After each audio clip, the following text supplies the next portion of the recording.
日前关于印度阅兵的消息霸占了各大新闻版面。相比于别国阅兵式受到的关注不同，人们关注印度阅兵更多的是被其奇葩的阅兵式所吸引。日前受到新冠肺炎疫情的影响，印度阅兵的参与人数与时长都有大幅缩减，就连人们最关注的传统摩托车迪罗汉特技表演也被取消。对于这一决定，不少人表示失望，称印度阅兵式上没有摩托车，就像是做印度菜没有咖喱，可见这一特技表演在印度军中的特殊地位。我们知道，这种特殊的阅兵方式是在英国殖民印度时留下的传统，后来印度独立了，但这项独特的传统依然保留了下来，并成为了印度军队传统的阅兵式。在人们惯常的认知中，阅兵式是十分严肃的，其对于展现一个国家的军事力量具有重要意义，因为在阅兵仪式中将会展现未曾亮相过的武器装备和该国近年来军工技术的进步。从这样一个角度来看，印度的阅兵仪式上出现了这种类似杂耍一样的摩托车特技，似乎其娱乐性质大于严肃的阅兵式，因此对于这样的特技表演，世界各国直呼奇葩。若是你以为摩托车杂技表演就已经够奇葩了，那么接下来印度这一款最新武器将会再一次刷新你的认知，比摩托车表演还奇葩。据外国媒体最新报道称，来自印度瓦拉纳西市的一位年轻科学家设计了一种全新的设备，将简单的胶靴变成了真正的综合战斗雷达站。这到底是如何工作的呢？据悉，这款智能鞋配备了许多不同的传感器，能够检测20公里半径内的无线电波和移动网络。当然，这款胶靴所暗含的黑科技绝不止于此。据悉，这款胶靴还具有加热系统，因此也可以在低温下使用。此外，它还配备了太阳能电池、震动马达。一旦该设备检测到来自敌人的信号，它将发出警报声。一旦发现了人的踪迹，也不必慌张。这款胶靴还安装了2支能够攻击目标的小型枪支，每把枪可以容纳5支6枚子弹，并且可以通过腕部设备进行远程控制。这么一听，似乎这真的是一款黑科技满满的战斗武器。但是看到实物后，你一定会笑喷。从发布的图片来看，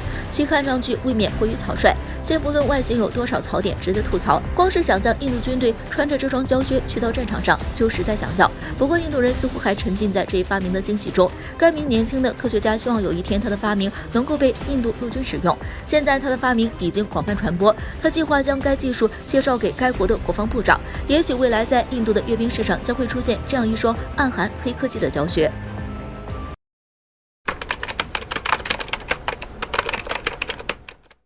在卡萨姆斯兰曼尼将军被枪杀1周年纪念日前几天，美国和伊朗之间的严峻形势，以及两国在海湾的军事增援，使观察员们清楚了，这引发了人们对随时可能爆发的大规模战争的担忧。华盛顿的一些分析家推测，特朗普可能会引发与伊朗的战争，以分散公众对其在上届总统大选中失败的舆论，并使之复杂化，并且在该地区的外交政策中添加后续行动计划。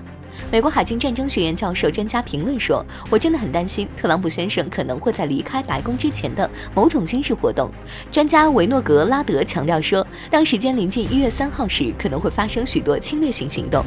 其实不仅是因为美国单方的想法，还有伊朗确实有进行报复的想法，这就导致双方发生冲突的可能性更大。伊朗外交部发推文说，在将杀害苏莱曼尼高级将军的罪魁祸首绳之以法之前，伊朗不会善罢甘休，美国将血债血偿。伊朗副外交部长穆罕默德·贾瓦德·扎里夫表示，华盛顿将对该地区可能发生的任何冒险的后果负责。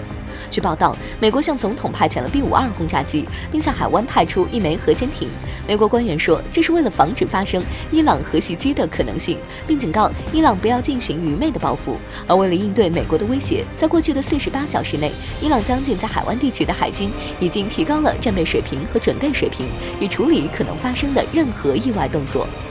美国表示，伊朗战争的时钟每小时都在滴答滴答。最主要的是，还有伊朗和沙特阿拉伯正在向特朗普施压。根据阿拉伯报纸达尔哈亚特报道称，伊朗和沙特阿拉伯正在向特朗普施压，要求他在拜登就任总统之前发起空袭活动，以摧毁伊朗的核设施，因为他们很担心拜登上任后会重新加入核协议。因为今日伊朗通知联合国核监督机构，他计划将铀浓缩最多20%，这是伊朗在2015年达成核协议之前达到的水平。国际原子能机构大使米哈伊尔·乌里扬诺夫表示，伊朗已通知原子能机构理事会，其打算将铀浓缩量从目前水平提高20%及4.5%。一位外交消息人士还说，国际原子能机构已就这一宣布将报告发送给各成员国。而根据伊朗于2015年签署的核协议，伊朗只能将铀浓缩3.67%，这更加大了美国与伊朗发生冲突的可能。以目前的形势来看，美国与伊朗发生冲突的可能性还是很大的。